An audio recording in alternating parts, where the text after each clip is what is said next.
Hari ini, kita akan terbang ke Jawa Timur, tepatnya di sekitar Gunung Kelut. Siapa sangka, di balik letusan spektakuler gunung ini, tersembunyi sebuah kisah cinta, pengkhianatan, dan sumpah serapah yang sangat legendaris. Kisah Lembu Suro.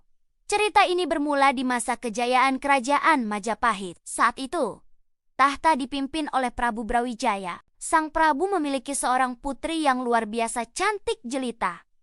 Namanya Dyah Ayu Pusparani. Kecantikannya sudah tersohor kemana-mana, tapi sang putri belum juga mau menikah, membuat sang ayah kebingungan. Usianya sudah cukup, banyak pangeran melamarnya, tapi semuanya ia tolak. Sang raja khawatir, jika ini terus berlanjut, akan menimbulkan masalah politik bagi kerajaan. Prabu Brawijaya lalu berpikir keras, bagaimana cara mendapatkan menantu yang tidak hanya tampan, tapi juga sakti mandraguna yang kelak bisa menjadi pelindung bagi Majapahit. Setelah bersemedi dan mendapat petunjuk, sang raja akhirnya menemukan sebuah jalan keluar yang penuh risiko. Akhirnya, untuk menemukan suami yang benar-benar layak dan sakti, Prabu Brawijaya mengumumkan sebuah sayembara akbar. Syaratnya tidak main-main. Calon suami harus mampu merentangkan busur pusaka keraton, Kiai Garuda Yaksa, dan juga mampu mengangkat gong pusaka yang sangat berat, Kiai Sekar Delima. Tentu saja,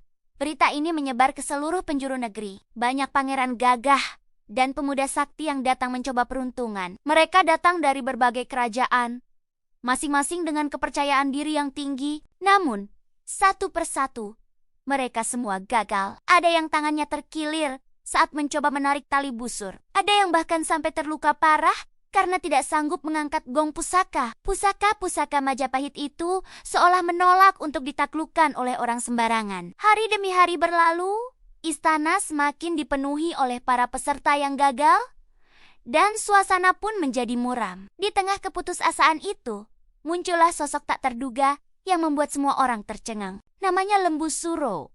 Ia bukan pangeran tampan yang selama ini dibayangkan oleh sang putri. Lembu Suro adalah manusia, tapi dengan kepala seekor lembu jantan. Penampilannya yang mengerikan membuat banyak orang mencibir dan meremehkannya. Namun, meskipun penampilannya aneh, kesaktiannya sungguh luar biasa. Tanpa kesulitan berarti, Lembu Suro berjalan ke depan, memegang busur Kiai Garuda Yaksa, dan merentangkannya hingga tali busur bergetar hebat. Lalu, ia beralih ke gong Kiai Sekar Delima dan mengangkatnya seolah benda itu ringan saja. Seluruh istana hening, tak percaya dengan apa yang mereka saksikan. Sosok berkepala lembu itu berhasil melakukan apa yang tidak bisa dilakukan oleh para satria terhebat sekalipun. Sesuai janji, Lembu Suro berhak menikahi putri Dyah Ayu Pusparani.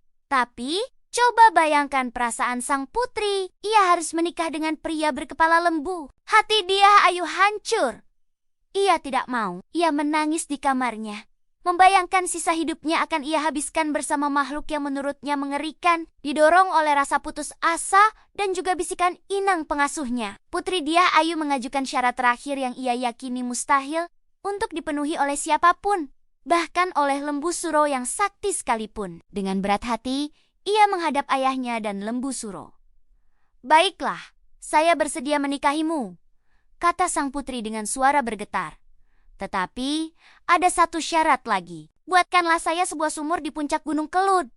Sumur itu harus dalam, besar, dan menjadi tempat pemandianku. Dan yang terpenting, sumur itu harus selesai hanya dalam waktu 1 malam sebelum ayam jantan berkokok."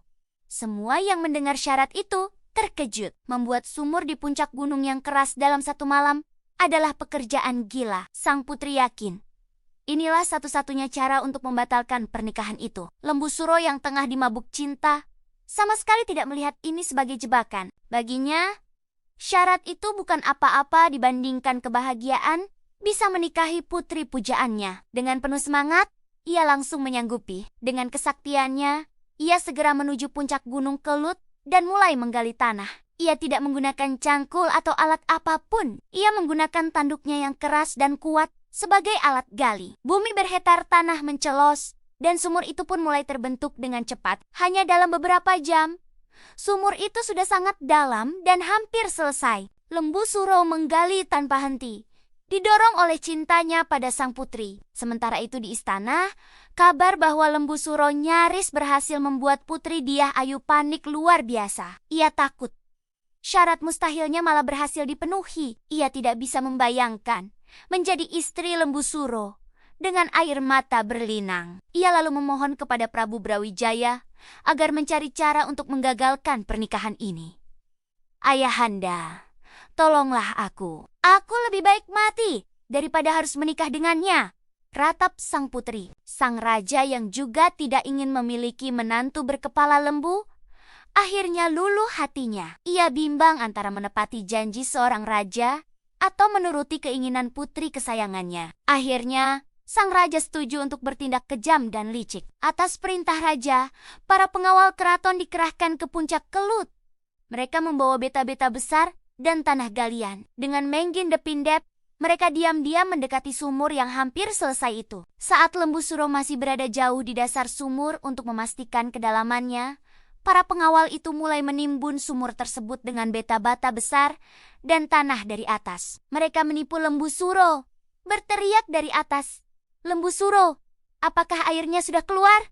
Kami akan menguji kedalaman sumurmu. Lembu Suro yang polos percaya saja dan terus menggali lebih dalam. Tak lama kemudian, Lembu Suro menyadari dirinya dikhianati dan dijebak. Batu-batu besar menghantam tubuhnya. Ia berteriak marah dan mencoba keluar, namun beta-beta terus berjatuhan, menutup jalan keluarnya. Ia terperangkap di dasar sumur yang ia gali sendiri. Sebelum benar-benar terkubur hedap-hidap dalam kegelapan abadi, Lembu Suro yang murka, dengan sisa-sisa tenaganya, melontarkan kutukan yang sangat terkenal. Sumpah serapah itu ditujukan kepada raja, putri, dan seluruh rakyat Kediri yang telah bersekongkol mengkhianatinya. Yo, Kediri besuk bakal dadi kali, Blitar dadi latar, Tulungagung dadi kedung, yang artinya, wahai orang-orang Kediri, kelak, Kediri akan menjadi sungai, Blitar menjadi daratan luas, dan Tulungagung menjadi kubangan air atau danau. Suara kutukan itu menggema dari dalam bumi,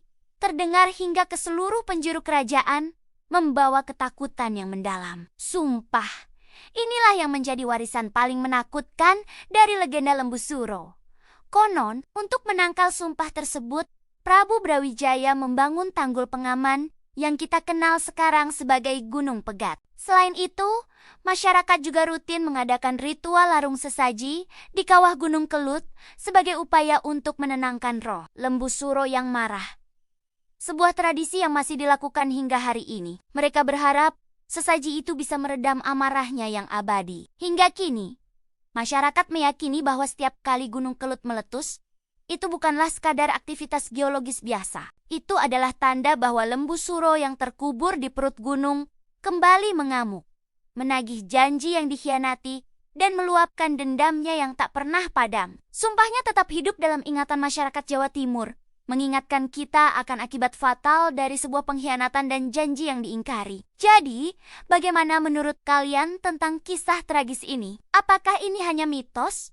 Atau ada kebenaran tersembunyi di baliknya? Jangan lupa tinggalkan komentar di bawah, like video ini, dan subscribe kanal Legenda Nusantara agar tidak ketinggalan kisah-kisah menakjubkan lainnya. Terima kasih sudah menonton.